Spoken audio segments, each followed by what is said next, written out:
22 अप्रैल को पाकिस्तान ने अपने ताबूत में आखिरी कील ठोंक दी।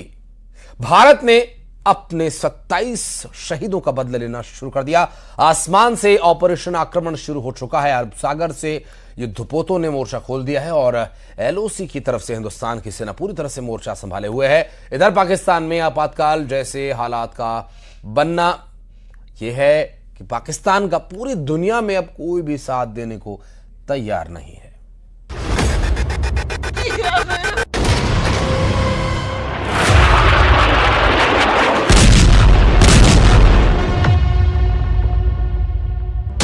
मिट्टी में मिलाने का समय आ गया है। It was our jugular vein. It is our jugular vein.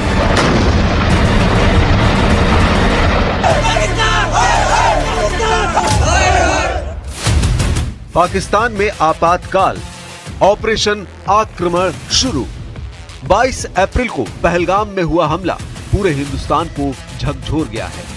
27 हिंदुस्तानियों की मौत का बदला लेने के लिए भारत की तीनों सेनाएं फुल एक्शन में आ चुकी हैं। हालात यह है कि भारत के जबरदस्त एक्शन से पाकिस्तान की सरकार और वहां की सेना को सांप सूंघ गया है। सूत्रों से मिली जानकारी के मुताबिक पाकिस्तानी सेना आपातकाल मोड में चली गई है। पाकिस्तानी एयरफोर्स, नेवी और थल सेना पिछले 24 घंटों से पलके नहीं झपका पाई है।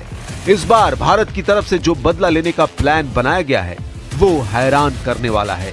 पाकिस्तानी मीडिया खुद मान रही है कि भारत कुछ बड़ा करने जा रहा है।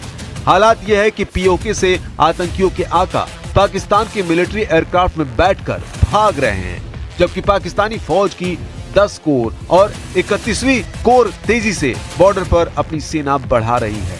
रूसी मीडिया ने तो यहाँ तक दावा कर दिया है कि इस बार भारत कुछ बड़ा करने वाला है। वहीं पाकिस्तान के रक्षा मंत्री ख्वाजा आसिफ भी मान रहे हैं कि पाकिस्तान पिछले 30 सालों से आतंकियों को पाल रहा है। हम आपको दिखाने जा रहे हैं कि कैसे भारत अब पाकिस्तान के आतंकियों और उनके पनाह देने वालों पर कहर बरपाने जा रहा है। 17 अप्रैल 2025 को जिस वक्त पाकिस्तानी सेना के चीफ आसिम मुनीर हिंदुस्तान और हिंदुओं के खिलाफ विदेशी पाकिस्तानियों के बीच में जहर उगल रहे थे, उस वक्त टीआरएफ के आतंकी पहलगाम में नरसंहार की तैयारी कर रहे थे। जनरल आसिम मुनीर ने जिस तरह से हिंदुओं के खिलाफ जहर उगलते हुए कहा था कि हिंदू हमारे कभी भी दोस्त और करीबी नहीं हो सकते हैं, उससे साफ हो गया है कि जनरल मुनीर कश्मीर में खून खराबे की साजिश रच चुके थे। जनरल मुनीर ने कहा था कि कश्मीर हमारे गले की नस है जिसे हम हर हाल में हासिल करेंगे।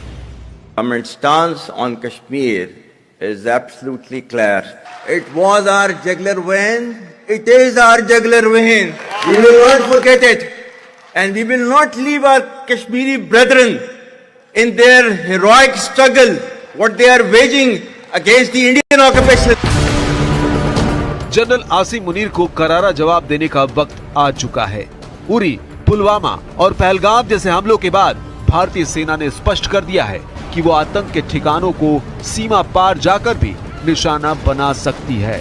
खुफिया एजेंसियों से मिली जानकारी के मुताबिक पाकिस्तान में ऐसे कई प्रशिक्षण शिविर हैं जहां आतंकियों को ट्रेनिंग दी जाती है।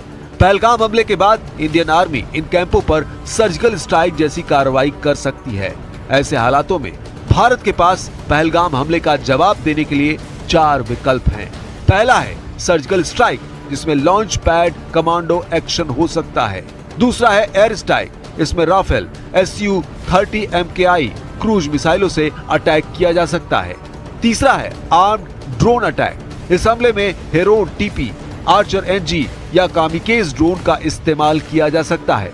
वही चौथा ऑप्शन है कोवर्ट डिकैपिटेशन स्ट्राइक, जिसमें गोपनीय तरीके से आतंकी सरगनाओं का खात्मा किया जाता है। भारतीय वायुसेना ने तो ऑपरेशन आक्रमण के तहत बड़ी हवाई कार्रवाई करने की तैयारी पूरी कर ली है। जिन्होंने ये हमला किया है, उन आतंकियों को और इस हमले की साजिश रचने वालों को उनकी कल्पना से भी बड़ी सजा मिलेगी। सजा मिलकर के रहेगी।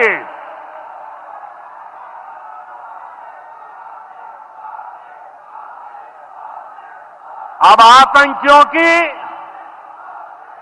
बची खुची जमीन को भी मिट्टी में मिलाने का समय आ गया है।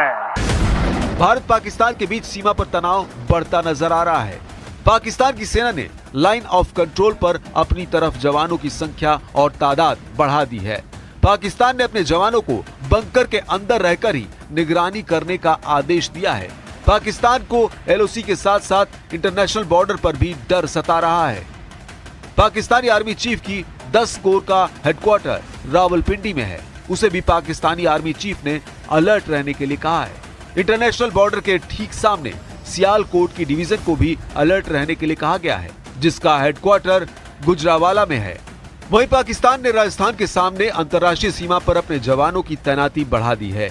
ये क्षेत्र बहावलपुर का है, जहां जैश-ए-मोहम्मद का मुख्यालय है। पाकिस्तानी सेना के 31वीं कोर के लेफ्टिनेंट जनरल साकिब महमूद मलिक को सीधे निर्देश दिया गया है कि वो जैश के मदरसे की सुरक्षा को और मजबूत करे। पाकिस्तानी सेना प्रमुख ने वायु रक्षा और रडार को सक्रिय रखने के आदेश दे दिए हैं। पाकिस्तानी सेना की 26वीं मैकेनाइज्ड डिवीजन और 35वीं इन्फेंट्री डिवीजन के बॉर्डर के पास अपनी गतिविधियां बेहद तेज कर दी है। शीर्ष सूत्रों के मुताबिक भारत पाकिस्तान की हर गतिविधि पर नजर रखे हुए है। You do admit, sir, that Pakistan has had a long history of backing and supporting and training and funding these terrorist organizations. Well, we have been doing this dirty work for the United States for about 3 decades, you know. हम आपको बता दें कि साल 2016 को भारतीय सेना पर हमला करने वाले पाकिस्तानी आतंकियों पर भारतीय सेना ने 11 दिन बाद सर्जिकल स्ट्राइक की थी। वहीं साल 2019 में पुलवामा में सीआरपीएफ के काफिले पर आतंकियों ने हमला करके हमारे 40 जवानों को मार दिया था, जिसका बदला 12 दिन बाद भारतीय वायुसेना ने बालाकोट में एयर स्ट्राइक करके लिया था। अब 22 अप्रैल को पहलगाम में हुए आतंकी हमले के बाद ऐसी सर्जिकल स्ट्राइक हो सकती है जो किसी युद्ध से कम नहीं होगी। सवाल यही है कि क्या होने वाला है। रूसी मीडिया ने जो दावा किया है वो हैरान करने वाला है। रूसी मीडिया के दावों के मुताबिक कुछ बड़ा होने वाला है, लेकिन बड़ा क्या होगा? भारत के पास क्या क्या विकल्प मौजूद है? हम आपको ऐसे 3 संभावित विकल्पों के बारे में बताएंगे। पहला विकल्प, आतंक के ठिकानों पर मिसाइल अटैक। पाकिस्तान के बहावलपुर में आतंकी संगठन जैश-ए-मोहम्मद के हेडक्वार्टर पर मिसाइल अटैक हो सकता है। दूसरा विकल्प, पाकिस्तान का मुरीद के, जहां हाफिज सईद के आतंकी संगठन लश्कर-ए-तैयबा के हेडक्वार्टर पर मिसाइल अटैक हो सकता है। तीसरा ऑप्शन, पीओके में एक्टिव टेरर कैंपों और लॉन्चिंग पैड को निशाना बनाया जा सकता है। मिसाइल अटैक के लिए ब्रह्मोस और पृथ्वी मिसाइल का इस्तेमाल हो सकता है। मिसाइल अटैक के लिए राफेल का इस्तेमाल किया जा सकता है।